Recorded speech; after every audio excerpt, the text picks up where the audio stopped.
Good morning, I'm Neva Reddy Manu, and this is your morning news fix for Wednesday, 7th of August. In this update, Kamala Harris has selected her vice presidential running mate.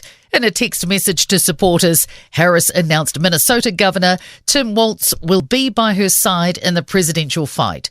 CNN's John King says Walz makes the case against Trump with a smile. And he urges people to say, don't demonize the voters. Don't demonize the people with whom you disagree. Try to have a conversation with them. Try to win them over with your own arguments and with your own details, not by, saying you're a moron or you're an idiot. The duo will appear today in Philadelphia for their first joint rally. New Zealand seems to be weathering the storm for now, breaking out across global financial markets. Japan's Nikkei plunged to a record low on Monday, largely driven by rapid appreciation of the yen. The market since started bouncing back. Craig's Investment Partners Investment Director Mark Lister says New Zealand seems to be relatively protected at the moment, partially because we haven't had as far to fall. Meanwhile, expectations unemployment will rise in today's figures. Many economists predict the unemployment rate will go up, with most picking it to land at 4.7%. That's up from the 4.3% rate in the March quarter and marginally ahead of the Reserve Bank's forecast of 4.6%.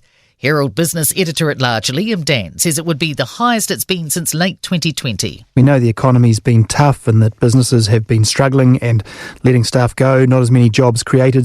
The stats will be announced at 10:45am. Dairy prices are up another 0.5% at the latest global dairy trade auction this morning. The price of whole milk powder is up 2.4%, while the price of skim milk powder is down 2.7%. Kaipara District Council could become the first council to can its Māori ward under new legislation. The council's expected to disestablish its first term Te Moana Nui or Kaipara Māori ward at a short notice extraordinary meeting in Mangawhai today. Mayor Craig Jepson called the meeting just 24 hours after the new law kicked in.